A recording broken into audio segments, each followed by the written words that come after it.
திருவாரூர் மாவட்டத்தில் கோடை மழையால் பருத்தி சாகுபடி வெகுவாக பாதிக்கப்பட்ட போதிலும் அதிகாரிகள் எவரும் எட்டிக்கூட பார்க்கவில்லை என விவசாயிகள் வேதனை தெரிவித்திருக்கின்றனர்.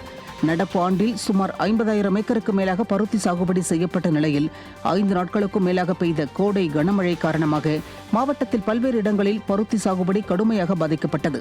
விடிய அரசின் முதல்வர் அறிவுறுத்தலின்படி சில இடங்களில் மட்டுமே பாதிக்கப்பட்ட பருத்தி உள்ளிட்ட சாகுபடிகளை ஆய்வு செய்த அதிகாரிகள் அதிக அளவு பருத்தி சாகுபடி செய்யப்பட்ட குடவாசல் தாலுகா கிராமங்களில் உரிய முறையில் கணக்கெடுப்பு நடத்தவில்லை என விவசாயிகள் வேதனை தெரிவித்திருக்கின்றனர்.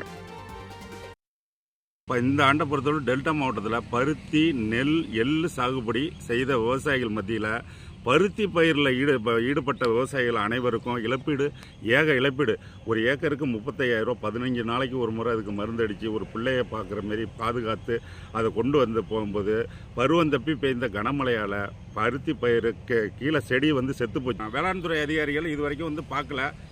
உடனடியாக பார்த்து கணக்கெடுத்து யாருக்கு என்ன பாதிப்புங்கிறது பொய் தில்லுமுள்ளு இல்லாமல் இதை நேரடியாக அவங்கவுங்க அக்கௌண்ட்டுக்கு நிவாரணம் கொடுக்கணுன்னு விவசாயி மத்தியில் நெஞ்சில் பாலவாக்கணும்னு சொல்கிறோம்.